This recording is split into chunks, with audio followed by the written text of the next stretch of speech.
மக்கள் கட்சியின் சார்பாக நடந்து கொண்டிருக்கக்கூடிய இந்த கண்டன ஆர்ப்பாட்டத்தை தலைமை தாங்கி நடத்தி கொண்டிருக்கக்கூடிய கோல்டன் பிரதர் அவர்களுக்கும் மற்றும் அனைத்து கட்சி நிர்வாகிகளுக்கும் எங்களுடைய மீனவர்களின் சார்பாக நன்றிகளையும் வாழ்த்துக்களையும் இந்த வேளையில நாங்கள் தெரிவித்துக் கொள்கிறோம்.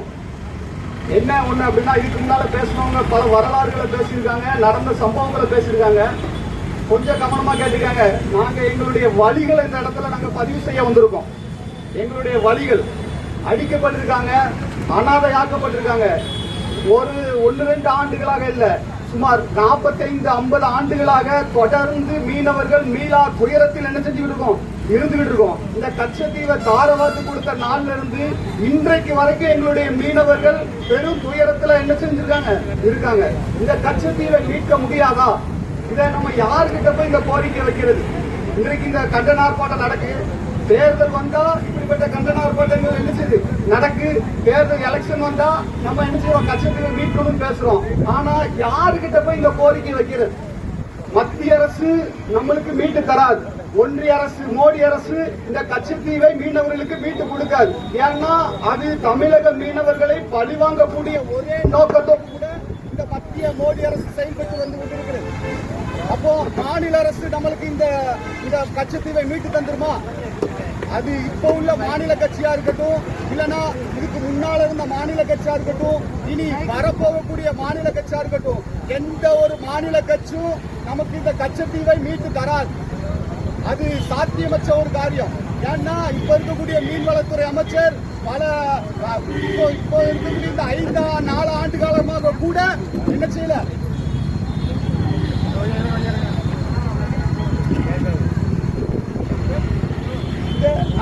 ஆண்டு காலமாக கூட எத்தனையோ முறை தமிழக மீனவர்கள் இலங்கை கடற்படையினால கைது செய்யப்பட்டிருக்காங்க.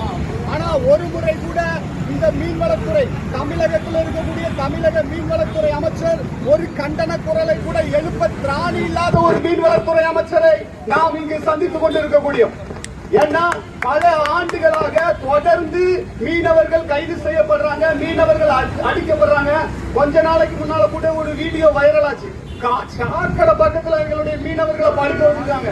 ஆனா அப்படி இருந்து கூட இந்த மீன்வளத்துறை அமைச்சர் உங்களால ஒண்ணு செய்ய முடியாது, கச்சத்தீவை மீட்க முடியாது, அது எங்களுக்கு நல்லாவே தெரியும். ஆனா எங்களுடைய மீனவர்களுக்காக ஒரு கண்டன குரலை எழுப்ப கூடவா நீங்க ஊமையாய் போயிட்டீங்க? ஒரு கண்டன குரலை எழுப்ப கூட திராணி இல்லாத ஒரு மீன்வளத்துறை அமைச்சரை இன்றைக்கு இந்த தமிழ்நாட்டில் நம்ம வச்சிருக்கிறோம். இது மிகவும் கண்டிக்கத்தக்கது, வருந்தத்தக்கது.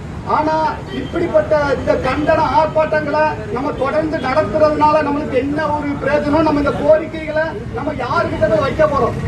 எப்படி விவசாயிகளுக்கு எதிராக மத்திய அரசு ஒரு சட்டத்தை கொண்டு வரும் பொழுது பல ஆயிரக்கணக்கான விவசாயிகள் டெல்லியில துறையிட்டு முற்றுகையிட்டு ஒரு தொடர் கண்டன ஆர்ப்பாட்டத்தை நடத்தி அந்த சட்ட திருத்தத்தை மேற்கொண்டாங்களோ, அதே போல கச்சத்தீவை மீட்டெடுக்கக்கூடிய ஒரு மிகப்பெரிய ஒரு போராட்டத்தை தமிழக கடற்படை பகுதியில் இருக்கக்கூடிய அனைத்து மீனவர்களும் ஜாதி, மதம், இன வேறுபாடு இன்றி மீனவர்களாய் ஒன்றிணைய வேண்டும். நம்மளுடைய ஒரே தீர்வு அது மட்டும்தான். இன்றைக்கு கச்சத்தீவை மீட்கணும்னா நரேந்திர மோடியாலையும் முடியாது, ராகுல் காந்தியாலையும் முடியாது, ஏன் இங்க இருக்கக்கூடிய ஸ்டாலினாலையும் முடியாது. ஏன்னா அவங்க செஞ்சு தர மாட்டாங்க. அதுக்கு ஒரே நிரந்தர தீர்வு தமிழக மீனவர்கள் ஒன்றிணைய வேண்டும். தமிழக கடற்கரை பகுதியில் உள்ள அனைத்து மீனவர்களும் ஓர் அணியில ஒன்று திரண்டு மிக பெரிய ஒரு எதிர்ப்பு போராட்டத்தை எடுத்தால் மட்டும்தான் நம்மளுடைய கச்சத்தீவை மீட்க முடியும். கச்சத்தீவை கொடுத்துட்டீங்க, அது அவங்களுடைய உரிமை, நம்ம அங்க போக கூடாது. ஒரு இந்திய இறையாண்மைக்கு சவாலா இருக்கக்கூடிய ஒரு செயலை செஞ்சுட்டு இருக்கான்.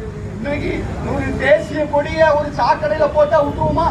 இந்திய அரசு விட்டுருமா? 6 மணிக்கு மேல கொடி ஏற்றினா நீ கட்ட சொல்ற. ஏன்னா இந்திய கொடிக்கு அவ்வளவு மதிப்பு கொடுக்கிற நீ, என்னுடைய குடிமக்களுக்கு, இந்திய குடிமக்களுக்கு நீ என்ன பாதுகாப்பு கொடுத்துட்ட? அமெரிக்கா பரவாயில்ல, இஸ்ரேல் பரவாயில்ல, அவன் நாட்டை காப்பாத்திக்கிறதுக்காக எவ்வளவோ போராடுறான். ஆனா நீ அதுக்கு திராணி இல்லாத ஒரு கோழைத்தனமான ஒரு ஆட்சிக்கு நடந்துட்டு இருக்கு.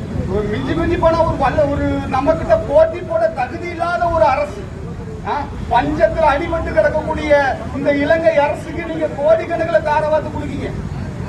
பஞ்சத்தை சாப்பாட்டுக்கு வழி இல்லாதவன் இன்னைக்கு எந்திரிச்சு வந்து அடிக்கிறான்னா அதுக்கு ஒரே காரணம் இந்த கையாளாகாத மத்திய அரசும் அதை கட்டி கேட்க திராணி இல்லாத இந்த மாநில அரசுகளும் தான்.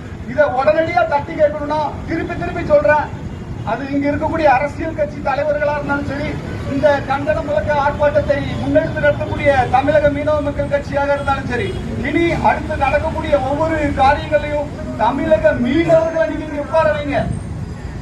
அதை ஒருங்கிணைக்கக்கூடிய வேலையை பார்த்தா மட்டும்தான் இந்த கச்சத்தீவை மீட்க முடியும். அப்படி இல்லை அப்படின்னா இது 5 வருஷத்துக்கு ஒரு நேரம் நடக்கக்கூடிய ஒரு கண்டன ஆர்ப்பாட்டமா மட்டும்தான் என்ன செய்ய இருக்கும்னு சொல்லி விடைபெறுகிறேன். நன்றி, வணக்கம்.